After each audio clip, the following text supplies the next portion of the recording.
बच्चों, तो पिछली वीडियो में हम क्या देख रहे थे?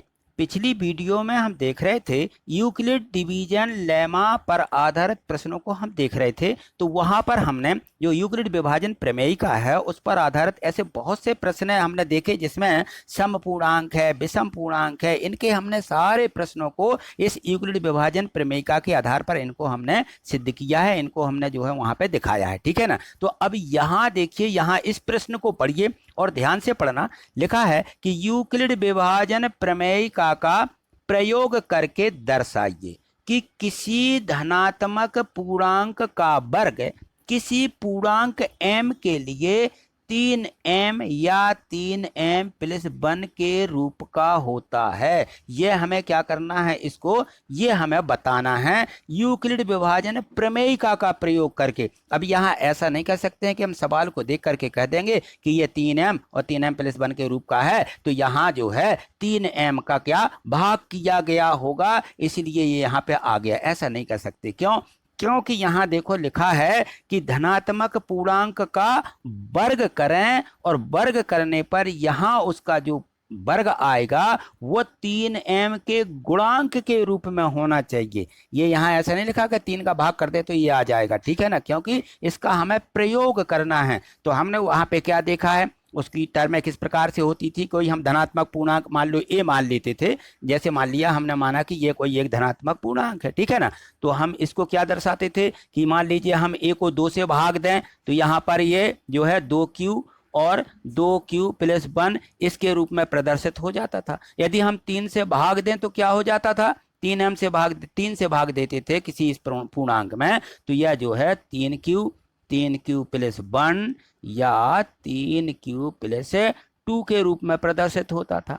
अब यदि हम इसी को 4 से भाग देते थे तो हमने क्या देखा कि यहाँ पे ये 4q प्लस 1 या 4q प्लस 2 या 4q प्लस 3 के फॉर्म में जो है यह प्रदर्शित होता था। और इस प्रकार से 5 का भाग दें आगे हम, और भी हमें इस प्रकार से संख्या मिलती जाएंगी, यानी हमें टर्में मिलती जाएंगी इनकी, कि ये जो है इस प्रकार से हम इनको दर्शा सकते थे। तो यहाँ देखिए, यहाँ यह पूछा गया है कि हमने जो ये पूर्णांक लिया है ये पूर्णांक इन सबके बराबर है, तो हम यदि इनका वर्ग करें, क्या करें? इनका वर्ग करें तो वो जो है हमें 3m यानी 3 के गुणांक के रूप में मिलना चाहिए। तो अब यहाँ गुणांक की बात आ गई। अब यहाँ देखो, हम जैसे मान लो a का वर्ग करें और यहाँ पे हम 2 का वर्ग करें तो 2 का वर्ग कितना हो जाएगा? यदि हम यहाँ पे 2q का वर्ग करते हैं तो ये 4q का वर्ग हो जाएगा। और 4q में यहाँ पे देखिए 4 जो है क्या 3 का गुणांक है? यहाँ 3 का गुणांक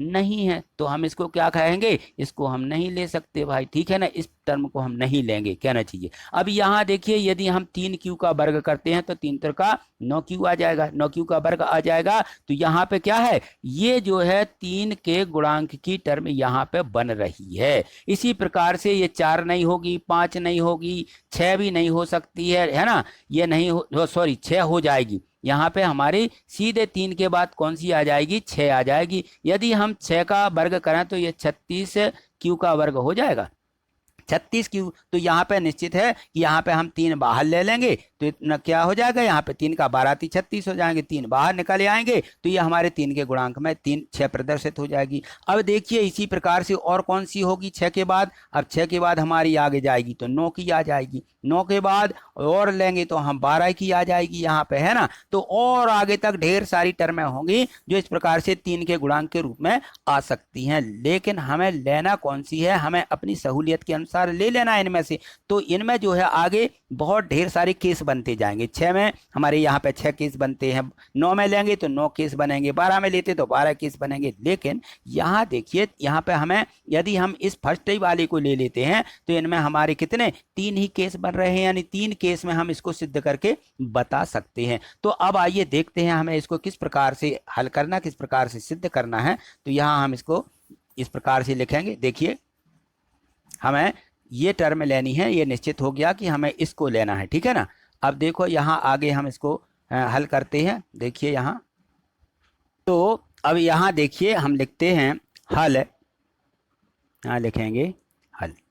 ठीक है? और लिखेंगे माना क्या लिखना है? माना कि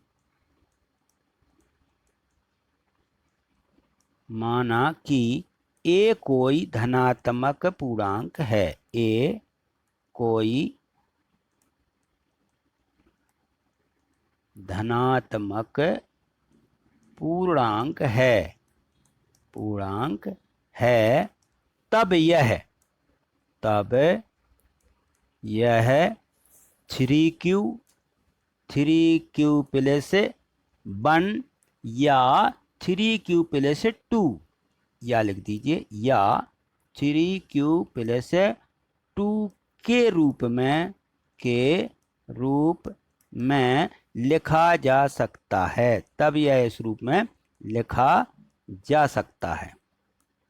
ये हमने यहाँ पे लिख दिया कि हम इसको इस रूप में लिख सकते हैं। अब देखिए यहाँ पर कितने टर्म होती हैं, कितने केस बन रहे हैं, एक ये हो जाएगा, एक ये। तो हम यहाँ पर क्रमशः लेते जाएंगे कि केस फर्स्ट, यहाँ देखिए हम लिख देंगे इसलिए केस फर्स्ट से, ये केस फर्स्ट हो जाएगा।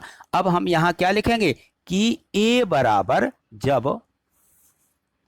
जब ए बराबर 3q, ए बराबर हम क्या लेंगे 3q ले लेंगे। हमने ए कोई धनात्मक पूर्णांक माना है तो इस ए के बराबर 3q होगा। तो यहाँ जब हम इसका वर्ग करेंगे, इस पूर्णांक का क्या करेंगे वर्ग, तो अब देखिए हमने यहाँ पे इसका वर्ग किया तो क्या आ जाएगा, ए का वर्ग बराबर 3q का वर्ग। और जब हम 3q का वर्ग करेंगे तो कितना मिल जाएगा, 3 तिरका 9q का वर्ग, ये 9q का वर्ग हो जाएगा। फिर आगे देखिए ये क्या हो जाएगा भाई, इसको हम बदलें तो ये 3 के गुणांक में है, तो हम यहाँ 3 के गुणांक में इसको लिख देंगे कि 3 गुणित 3q का वर्ग। ये देखो 3 के गुणांक में आ गया। अब इसको आगे क्या लिखना है, आगे हमें इसको ए बराबर लिख देना है।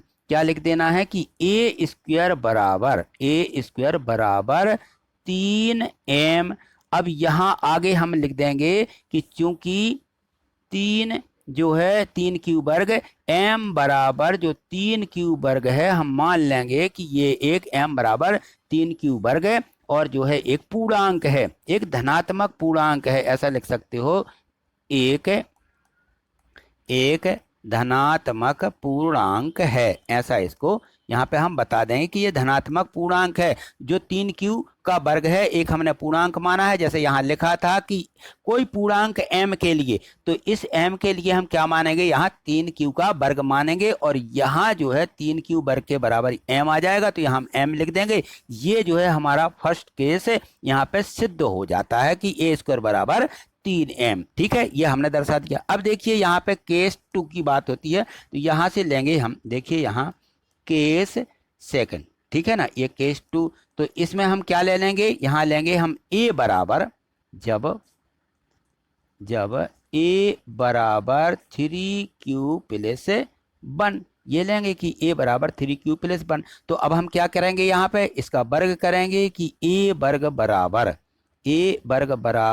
3q प्लस 1 का वर्ग। ठीक है, तो अब यहाँ ध्यान देने वाली बात थोड़ी सी ये हो जाएगी कि यहाँ पे वर्ग लिखा हुआ है, तो यहाँ हमें ये ध्यान देना है कि ये जो वर्ग है 3q धन 1 का वर्ग, तो ये किस प्रकार के उसमें हो जाएगा, हमारी यहाँ पर एक सर्व समीकरण बन रही है। तो ये जो सर्व समीकरण है ये हमने पढ़ी है, कौन सी, a प्लस बी का होल वर्ग आपने पढ़ा होगा। तो यहाँ पे लिख दीजिए कि चूंकि a प्लस बी पूरे का वर्ग या होल वर्ग बराबर क्या होता है, यहाँ होता है हमारा a वर्ग धन 2ab धन b वर्ग, ये आपने पढ़ा है। तो ये सर्व समीकरण पढ़ी है, तो यही सर्व समीकरण आप यहाँ पे लगा दोगे। तो यहाँ पे क्या मिल जाएगा, इसके बाद हम लिख देंगे a वर्ग बराबर, यहाँ इसलिए a वर्ग बराबर यहाँ पे हो जाएगा 3q का वर्ग, कितना आ जाएगा 9q का वर्ग और धन 2ab आता है ना, तो 2 का 3 में गुणा होगा, 2 3 6q आ जाएगा, यहाँ क्या आ जाएगा 6q और धन b का वर्ग, यानी यहाँ पे 1 का वर्ग होगा तो 1 का वर्ग 1 ही होता है। तो इस प्रकार से हम इसको तोड़ लेंगे। अब आगे देखिए, इसको जो है हम यहाँ देखें कि ये देखो यहाँ पे 3 के गुणांक के रूप में ये 2 टर्म है, बस इसमें आ रही हैं 2, तो इन दोनों में से 3 कॉमन ले लीजिए। यहाँ पे हमने 3 ऐसा कॉमन निकाल लिया, बाहर उभयनिष्ठ निकाल लिया, तो यहाँ कितना मिलेगा, यहाँ मिल जाएगा 3q का वर्ग, ये 3q का वर्ग, और यहाँ पे कितना मिलेगा, यहाँ मिल जाएगा 3 दूनी 6 2q, यहाँ मिल जाएगा 2q, और धन के रूप में क्या मिला यहाँ पे, ये धन के रूप में 1 मिला। तो अब देखो जो हमारे यहाँ पे ये कोष्टक के अंदर ये पूरा इतना हिस्सा आ जाता है, इसको हमें किसके बराबर मान लेना है कि कोई एक ये धनात्मक पूर्णांक m है। तो यहाँ हम सीधे लिख देंगे इसको, इसलिए यहाँ लिख देंगे इसलिए ए स्क्वायर बराबर 3m धन 1, और यहाँ कोष्टक के अंदर हम यहाँ इसको बता देंगे कि ये जो है हमारा m के बराबर है। यहाँ चूंकि m बराबर हमने क्या मान लिया इसको 3q का वर्ग धन 2q, क्या होंगे इसको हम लिख देंगे कि पॉजिटिव यानी धनात्मक पूर्णांक है। ये जो है हम यहाँ से धन लगा के भी लिख देते हो, पॉजिटिव होता है, इसका मतलब कि ये धनात्मक पूर्णांक है। इसको ये जरूर बताना है कि ये कौन सा धनात्मक पूर्णांक है, ये लिख दीजिए। बस इसको इतना बनाते चलना है। अब आगे देखिए जो हमारा लास्ट केस होगा, तो यहाँ हम देखें तो इस लास्ट केस में भी अब आप इसी प्रकार से लिखेंगे कि जब क्या है हमारा, हम लिखेंगे कि केस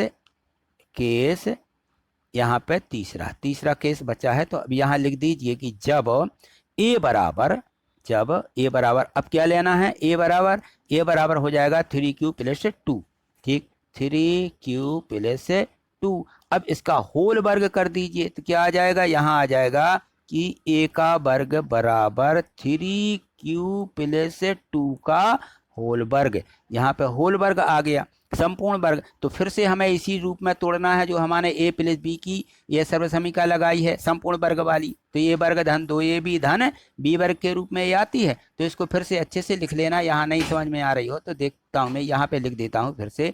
ये हो जाती है a वर्ग धन 2ab धन b वर्ग, ये है, ठीक है ना, a plus B whole square बराबर ये। तो इसको यहाँ पे अच्छे से रखना और याद कर लेना। तो यही हमें इसमें लगाना है। तो यहाँ लगा दीजिए इसको, क्या आ जाएगा यहाँ पे, यहाँ पर आ जाएगा कि 3q का वर्ग, और यहाँ आ जाएगा 9q का वर्ग, 3 तिरका 9 हो जाएंगे, 9q का वर्ग, और धन आता है यहाँ 2ab है ना। तो यहाँ 2 अलग से आएगा तो 2 3 6 और 6 दूनी 12q, यहाँ पे आ जाएगा 12q, और धन में आ जाएगा यहाँ पे, यहाँ 4 मिल जाएंगे, ठीक है, 2 दूनी 4, 2 का वर्ग 4 हो जाएगा। इसी का हमने यहाँ पे इसका प्रयोग कर दिया तो ये 4 आ जाएगा। अब यहाँ देखना हमें कि इसको हम और सही तरीके से किस प्रकार से लिखेंगे कि यहाँ से हमारे 3 कॉमन हो, इसमें से 3 कॉमन आएंगे, 12 में से 3 कॉमन आएंगे। अब यहाँ 4 को हम यदि इस प्रकार से लिख दें तो देखिए यहाँ से फिर से हम इसको लिख के बताते हैं कि ये हो जाएगा हमारा 9q का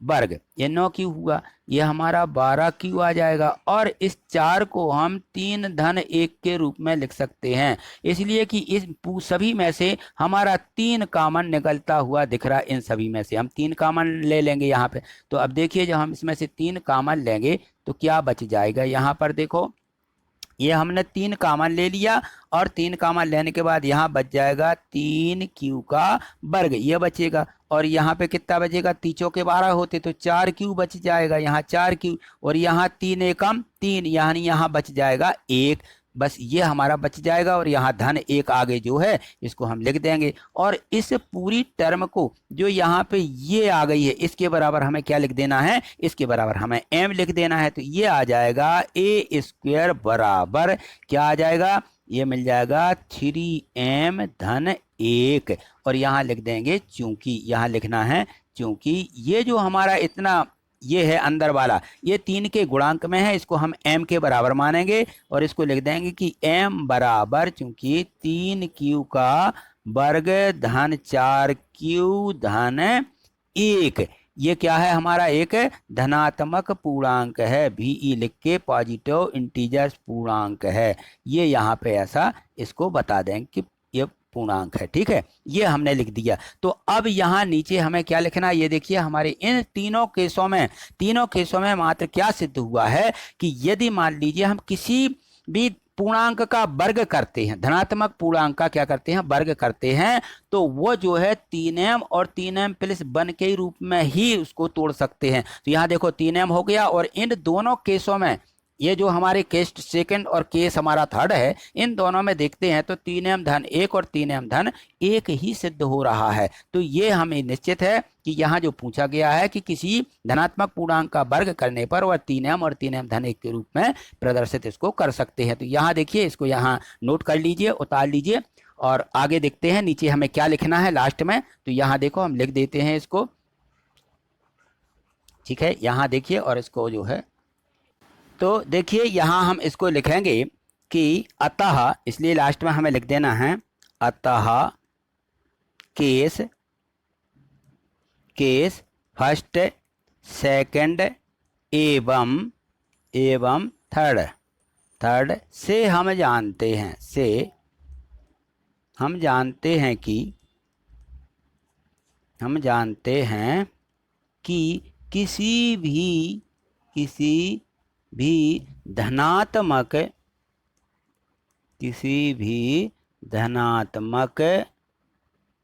पूर्णांक का वर्ग, किसी भी धनात्मक पूर्णांक का वर्ग 3m या 3m प्लस 1 या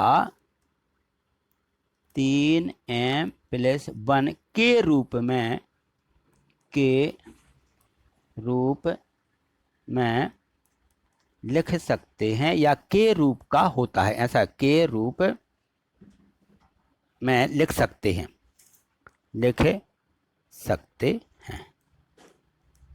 ये हमें सिद्ध करना था और हमने ये यहाँ पे लिख दिया है, ठीक है। तो आपने अच्छे से समझ लिया, आपको समझ में भी आ गया होगा। तो अब मैं समझता हूँ कि आपको कोई इसमें डाउट नहीं होना चाहिए, और यदि आपको कोई डाउट है तो आप कमेंट्स करके ज़रूर बताइए। आगे की जो वीडियो हैं उनको देखने के लिए आप चैनल को सब्सक्राइब कर लीजिए। अभी तक यदि चैनल को सब्सक्राइब नहीं किया है तो सब्सक्राइब कर लीजिए और वीडियो को लाइक कर दीजिए। थैंक यू, धन्यवाद।